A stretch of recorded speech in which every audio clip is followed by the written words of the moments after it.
petit café du matin, ça c'est vraiment génialissime. Donc je pense que pour commencer cette vidéo, on va faire un petit ravalement de façade. J'arrive.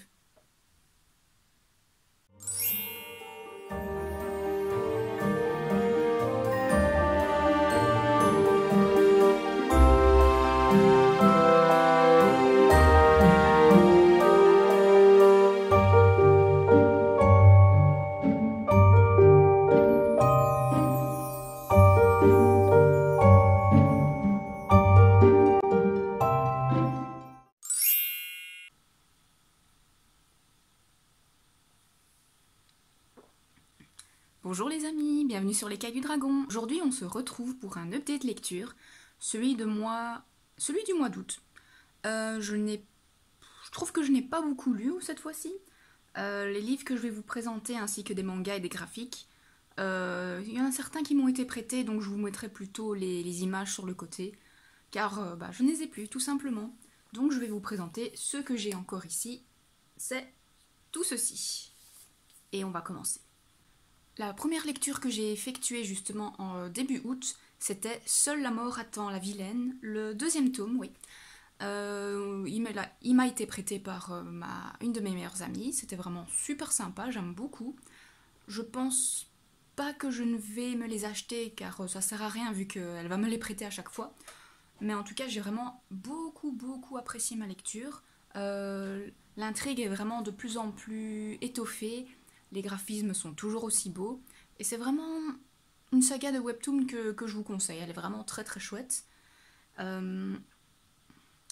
le petit speech, pour vous remettre en mémoire ce que c'est en fait une jeune fille qui, toute la soirée, était en train de jouer à ce jeu vidéo.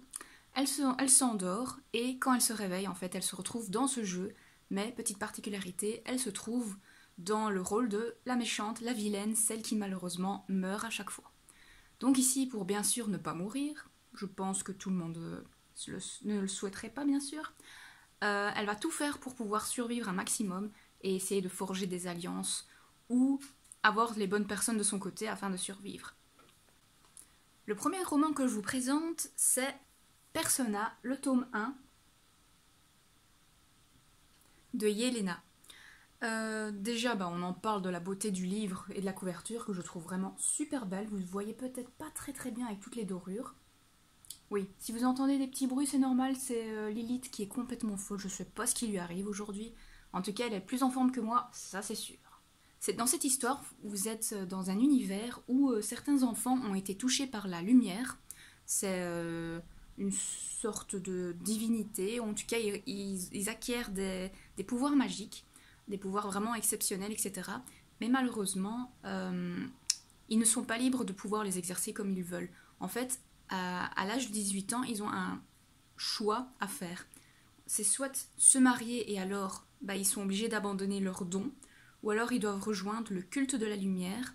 Alors en faisant ça, ils font une croix sur leur liberté. Et juste avant ça, ils sont plus ou moins, on va dire, parqués dans des sortes d'orphelinat, de foyer, où ils sont tout simplement utilisés grâce ou à cause de leurs dons pour diverses missions où ils gagnent un peu d'argent, etc. Autrement dit, ils sont un petit peu comme des objets malheureusement. Donc ici on va suivre Persona qui est un des personnages, c'est on va dire son titre, Persona. Sa particularité c'est qu'en fait il sait créer des sortes de masques qui lui permettent de revêtir vraiment l'apparence d'une personne, ses caractéristiques du style, sa voix, sa morphologie, ses manières, ses tics, etc. Et on va suivre en fait son histoire où ce personnage qui est non-binaire, donc ça c'est assez sympa à dire, va être engagé avec deux de ses amis pour une mission somme toute très importante qui va avoir de lourdes répercussions. Et je préfère ne rien vous dire de plus car j'ai vraiment bien apprécié ma lecture. Le tome 2 va sortir, il me semble, le 6 octobre, je pense. Ce sera aussi une belle couverture dans ce style-là, mais avec, à la place du doré, ce sera plutôt des tons rouges, bleus, etc. Ce sera vraiment super joli. Très beau livre. Au niveau des points positifs, j'ai relevé que c'était un univers assez riche. C'est un peu dans l'univers de la Grèce antique, comme vous pouvez voir. Les pouvoirs sont assez intéressants. Comme je vous ai dit, persona, donc pouvoir revêtir les apparences de certaines personnes. Vous avez également le pouvoir de certains éléments, du style le feu, etc. Mais d'autres pouvoirs aussi, se téléporter d'un endroit à l'autre. Enfin, de toute façon, c'est bien expliqué au niveau du livre. L'intrigue était quand même assez bonne. C'était pas transcendant, car malheureusement, ça c'est un point négatif pour moi. Je me suis un petit peu doutée de ce qui allait se passer. Pas pour tout, mais quand même certains éléments. Le personnage principal, qui s'appelle Andrea, comme je vous ai dit, est un personnage non binaire, était vraiment intéressant. J'ai bien aimé ce fait-là, tout simplement, que c'était ni il ni elle, c'est IL, c'est vraiment ça. Et même au niveau de ses amis, c'est vraiment acquis comme particularité, on va dire. C'était vraiment très sympa. Et son caractère est aussi bien sympathique. Une belle évolution du personnage, c'était vraiment très très chouette. Et aussi, au niveau parfois du vocabulaire utilisé, c'est vraiment des termes latins, tout simplement. Tout au long du livre, c'est comme ça. Et voilà, le truc aussi qui est un peu dérangeant, c'est que vous devez aller vraiment à la fin du livre au niveau du lexique pour savoir ce que ça veut dire. Donc ça, c'était un petit peu dommage, ça alourdissait un petit peu la lecture. Mais voilà, enfin, bien sûr, c'est toujours quand je cherche quelque chose que je ne le trouve pas. 2000 years later. Oui, enfin voilà, hein, tout simplement, cette année-là, les célébrations du Lucernarium, voilà, enfin, il y a beaucoup de termes latins, donc si vous n'avez pas fait latin, vous allez un petit peu avoir du mal parfois à bien saisir tout ce que ça veut dire. Mais bon, voilà, ça m'a pas énormément dérangé, ça a juste un peu alourdi la lecture, quoi, mais c'est tout. Et aussi, également, quelque chose que j'ai relevé, c'est que j'aurais bien voulu avoir un peu plus d'explications au niveau des pouvoirs. Peut-être que ça serait un peu plus expliqué au niveau du tome 2, on verra bien. Mais j'avais vraiment envie qu'on s'appuie un peu plus sur cet élément-là qui est quand même assez important dans ce roman. Ici, je vais vous lire une petite citation que j'avais bien aimée. Selon moi, chaque don forge l'identité de son porteur. Aucun enfant touché par la lumière ne serait le même s'il n'avait pas ses pouvoirs et les responsabilités qui vont avec. Andrea se reconnut en ces mots. C'était bien pour cette raison qu'il lui était hors de question d'abandonner son don de persona. Il lui permettait de s'exprimer selon ce qu'il avait sur le cœur, car ce corps qui lui avait donné la lumière ne lui permettait pas de tout assumer. Voguer entre les genres lui correspondait. Personne ne pouvait lui demander de déterminer si de l'homme ou de la femme il préférait prendre l'apparence. Il était les deux, il n'était aucun, parce qu'il était persona. Donc ici, ça met bien l'accent sur l'acceptation de son identité, on va dire, au personnage d'Andrea, qui est, comme je vous ai dit déjà, non-binaire. Mais vraiment, c'était très très très chouette. J'ai pas l'habitude de ce genre de choses, on va dire. Et j'ai vraiment bien apprécié. Donc, c'était une bonne lecture et je vous le conseille. C'est vraiment... J'ai passé un bon moment. Et il me tarde de pouvoir lire le tome 2. J'espère que vous êtes prêts pour une avalanche de Keleana et de Sarajima surtout.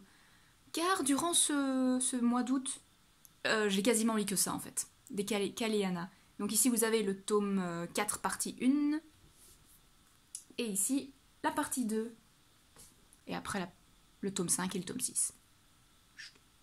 Donc ici, je vous parle d'abord de la partie 1, qui s'appelle La Reine des Ombres. Je vous ai déjà fait un résumé du premier tome de cette saga. De toute façon, tous les liens seront dans la barre d'infos, donc des liens affiliés à Amazon, etc. Comme ça, vous n'avez pas de spoil. Mais ici, on commence vraiment à entrer dans le vif du sujet. Il se passe énormément de choses. C'est vraiment génial.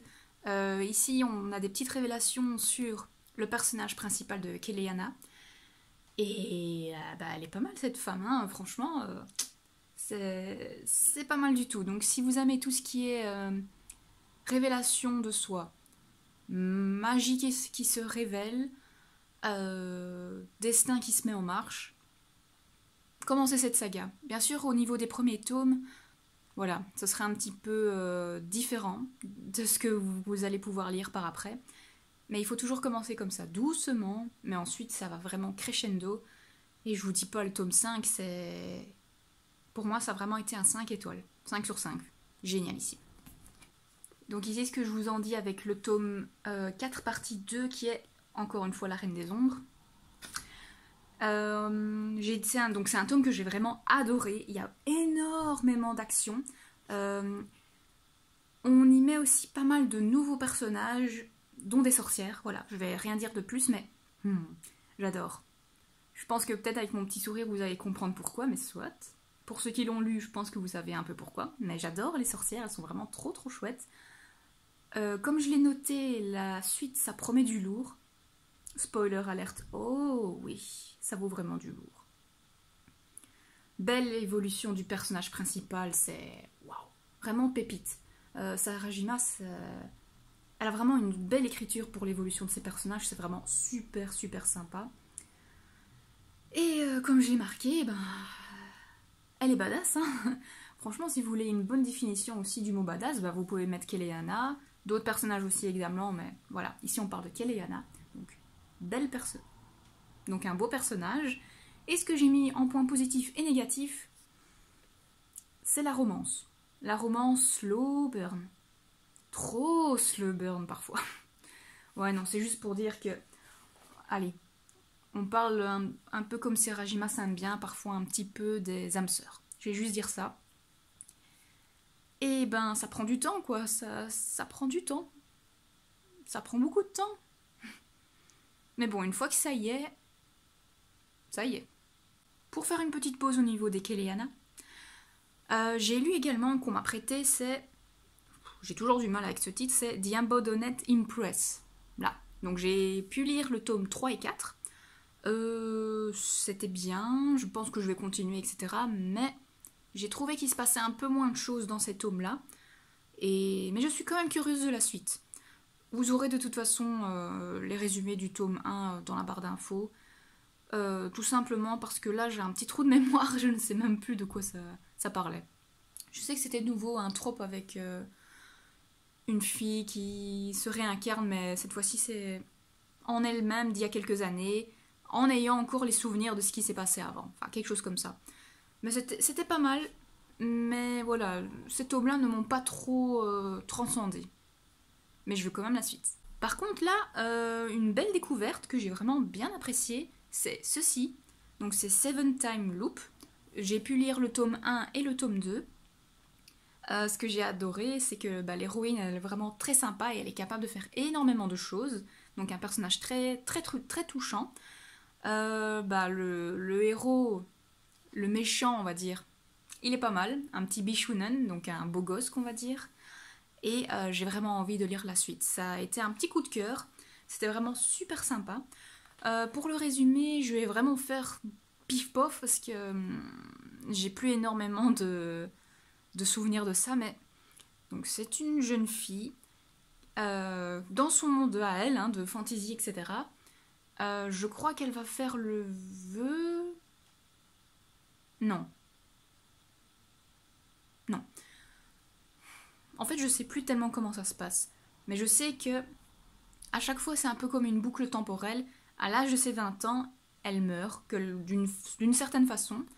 Et à chaque fois, elle revit cette période-là qui s'est arrêtée, on va dire, à l'arrêt de ses fiançailles. Il me semble que c'est quelque chose comme ça. Je sais déjà plus parler. Et à chaque fois, en fait, elle va revivre une nouvelle expérience. Donc, par exemple, là, elle va être apothicaire.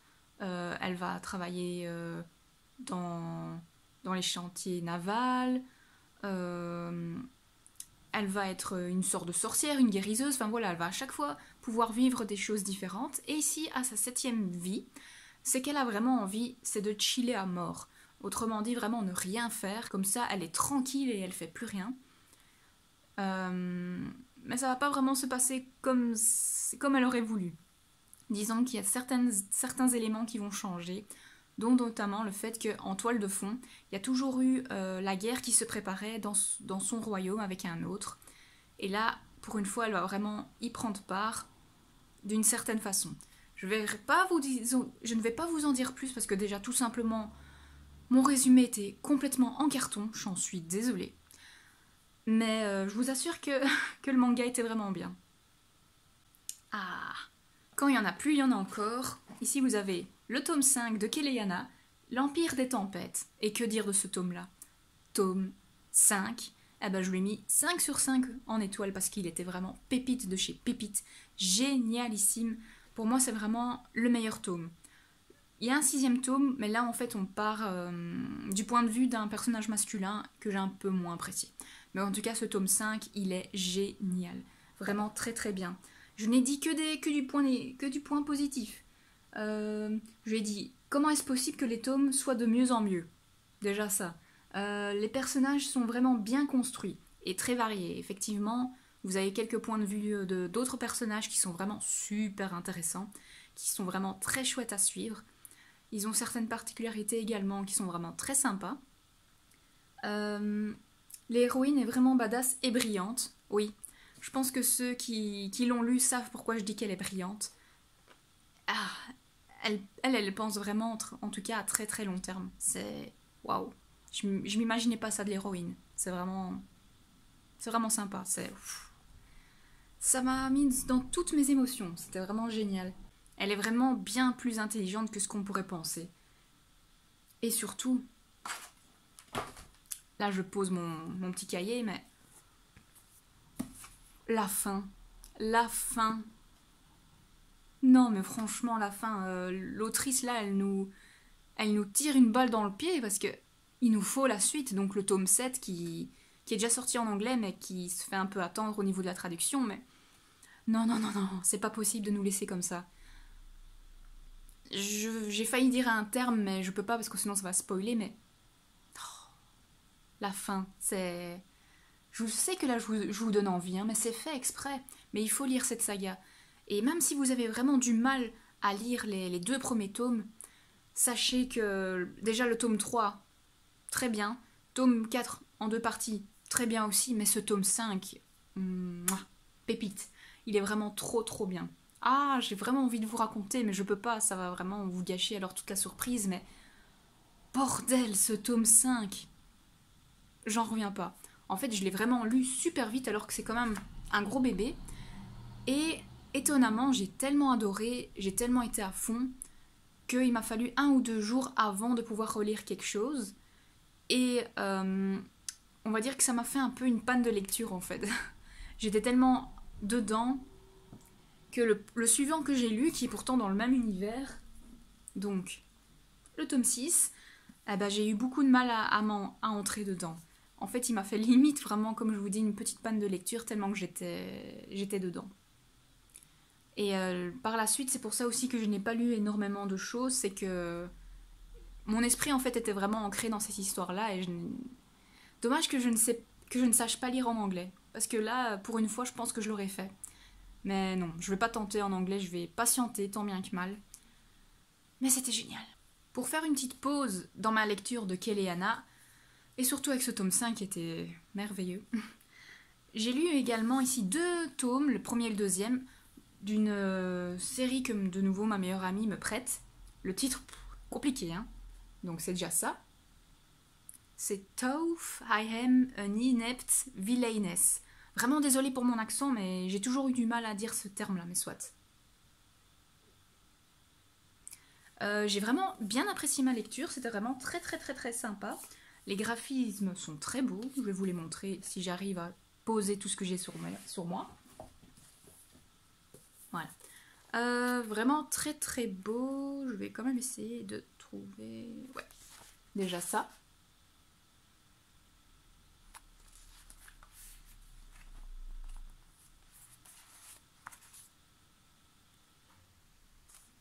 C'est vraiment très très chouette. Je vais vous lire tout simplement le résumé, ce sera mieux que mes propres résumés en carton, bien sûr.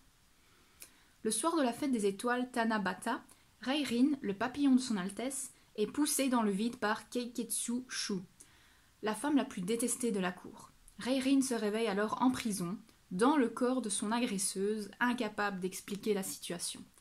Mais elle, qui a toujours été de constitution fragile, est maintenant ravie d'avoir un corps sain. la voilà plus déterminée que jamais à surmonter les adversités grâce à son mental d'acier.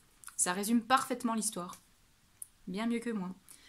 Donc vous suivez donc cette jeune fille qui est vraiment de constitution fragile, qui, moindre geste ou effort qu'elle fait, elle est vraiment en PLS.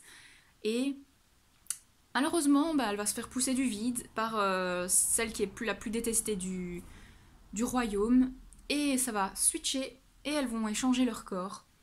Et plutôt que de se laisser abattre par ceci, bien au contraire, elle va adorer son expérience, car elle a vraiment le corps sain, elle peut faire vraiment tout ce qu'elle veut, malgré que elle va se faire enfermer, et, plus ou moins exilée, on va dire.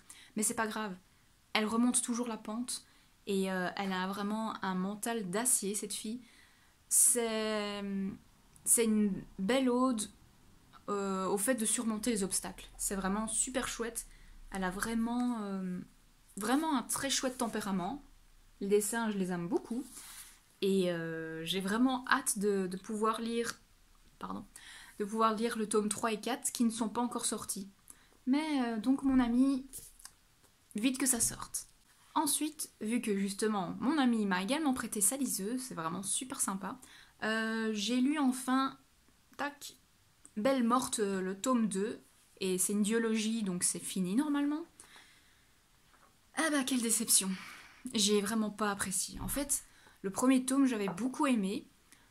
Pour ceux qui aiment Twilight, on va dire surtout la fin du tome 4. Voilà, c'est un petit élément dans ce style-là, donc c'était ça que j'ai bien aimé dans le premier tome. Mais ici, le tome 2, je l'ai un petit peu avant la moitié, je l'ai lu en diagonale. Je l'ai lu vraiment super vite pour pouvoir passer à autre chose, car j'avais pas vraiment envie de l'abandonner non plus, mais j'ai pas passé un bon moment. Ça se lit vite, mais l'histoire elle est vue et revue. C'est parfois même hyper neuneux. Au niveau, il y a une histoire d'amour, hein, mais c'est vraiment je t'aime, oh mais oui, mais moi aussi je t'aime, oh, je t'aime, je t'aime. Oui, c'est bon, on le sait. Enfin, j'ai pas envie de dire de passer à autre chose, mais on le sait, c'est bon. Et voilà, c'était vraiment pas terrible. Je m'attendais à beaucoup de choses déjà qui sont au final déroulées, donc j'ai pas apprécié. Je ne saurais pas vous en dire de bonnes choses de cette saga, malheureusement. Donc je suis très contente de ne pas les avoir achetés en physique. Désolée. Donc ici, dernier tome de Kéléana sorti jusqu'à présent en France, en Belgique, en français en tout cas. C'est le tome 6, La Tour de l'Aube, pardon. Donc ici, la particularité, c'est qu'on suit le point de vue d'un personnage masculin. Je vais pas vous dire lequel, mais soit. Il fait vraiment suite à ce qui s'est passé à la fin du tome 4 partie 2 et un petit peu des échos de ce qui se passe dans le tome 5 et surtout de la fin, un petit peu. Donc ici on va suivre vraiment les aventures de ce personnage masculin, de son point de vue, etc. On va en découvrir un ou deux en plus. Et disons que ma lecture a été un peu compliquée. J'ai eu du mal à rentrer dedans au début parce que déjà le personnage, je l'apprécie pas plus que ça. Mais surtout, voilà, avec la pépite qui a été le tome précédent, c'était très compliqué. Il m'a fallu vraiment longtemps pour le terminer. Il est quand même déjà gros. Pour vous dire, je vais regarder au niveau des dates, mais... ouais. Je l'ai commencé le 28 août et je l'ai terminé que le 11 septembre. Pour moi, c'est vraiment énorme comme temps de lecture au final. Mais voilà, on va dire plus ou moins... la moitié du livre où j'ai eu du mal à le lire. Et ensuite, ça s'est enchaîné bien plus facilement et j'ai été un peu plus happée dans l'histoire. C'est un bon tome, surtout au niveau de la fin où ça s'est accéléré enfin. Et à ce moment-là, c'était bien. Vraiment, la toute dernière partie qui fait peut-être une page ou deux, on commence à entrer dans ce qui s'est passé à la fin du tome précédent. Et là, on se dit enfin, let's go, quoi. Mais non, il n'y aura pas de let's go parce qu'on doit attendre. Mais voilà. C'était une chouette parenthèse. C'est un tome que je ne sais pas si je vais relire assez souvent en comparaison des autres. Mais voilà, ça faisait une petite pause dans la saga, on va dire, tout simplement. La dernière chose que j'ai lue ici pour le mois d'août, ça fait bien sûr écho à la série qui est sortie sur Netflix, c'est One Piece. Déjà pour vous parler de ce manga, j'ai les 12 premiers tomes. Ils appartiennent à mon compagnon, à mon mari. J'ai jamais vraiment été happée par l'histoire de One Piece. De temps en temps, quand il regarde la série animée, je regardais quelques épisodes par-ci par-là. Donc voilà. Mais étonnamment, j'ai jamais vraiment été fan de One Piece. Par contre, je trouve que l'adaptation Netflix est vraiment super géniale. J'ai adoré. Donc je me suis dit, allez, on va tenter la lecture. Donc j'ai lu le premier tome. Je suis un petit peu mitigée parce que voilà, au niveau des graphismes, c'est quand même assez enfantin. Ils ont quand même pas mal des têtes un peu bizarres parfois. Et l'histoire est assez what the fuck, c'est assez enfantin par certains thèmes parfois. Donc je pense que je vais quand même lire un petit peu les tomes qu'on a ici. Mais je sais pas, je suis mitigée. J'espère qu'en lisant un peu la suite, je vais être un peu plus happée par l'histoire. Mais de toute façon, au niveau de la série Netflix, l'adaptation, ça je vais continuer d'office. Et voilà. J'avais envie d'entrer un petit peu dans l'histoire, c'est fait, à voir si je continue. Voilà les amis, pour une fois, il n'y a pas énormément de livres, mangas, etc. que je vous présente, tout simplement parce que ce mois d'août a été un petit peu compliqué. Déjà aussi au niveau des chaleurs, il a fait terriblement chaud. Donc moi, en fait, ça me fatiguait plus qu'autre chose. Et limite, je lisais parfois juste pour mon trajet au niveau du travail, ce qui prend, on va dire, 20 à 25 minutes à tout casser. Donc voilà, j'ai pas eu énormément de temps de lecture. Et j'ai failli avoir une petite panne de lecture, ce qui était... J'ai eu peur de ça, je vous avoue, mais ici ça va. J'ai l'air de bien reprendre ici pour ce mois de septembre. On est le 16, il me semble. Et... Enfin, je dis ça, mais...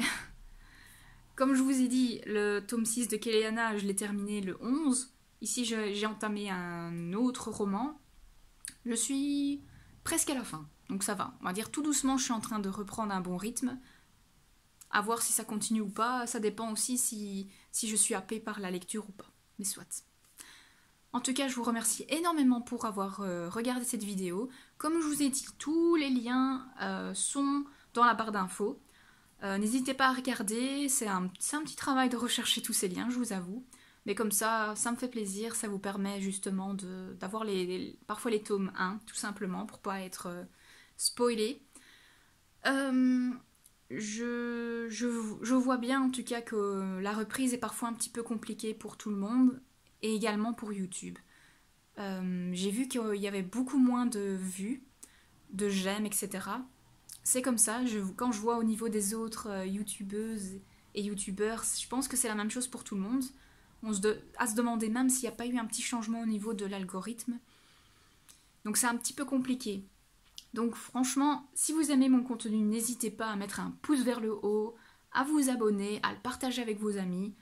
Dites-moi en commentaire quelle a été votre meilleure lecture du mois d'août. Pour moi, c'est le tome 5 de Kéléana. Je vais encore vous en parler, j'en suis sûre. Mais voilà, donc n'hésitez pas à me dire en commentaire ce que vous avez le plus apprécié durant ce mois d'août au niveau de la lecture. Allez, sur ce, je vous laisse. Je vous souhaite de bonnes lectures et une bonne rentrée.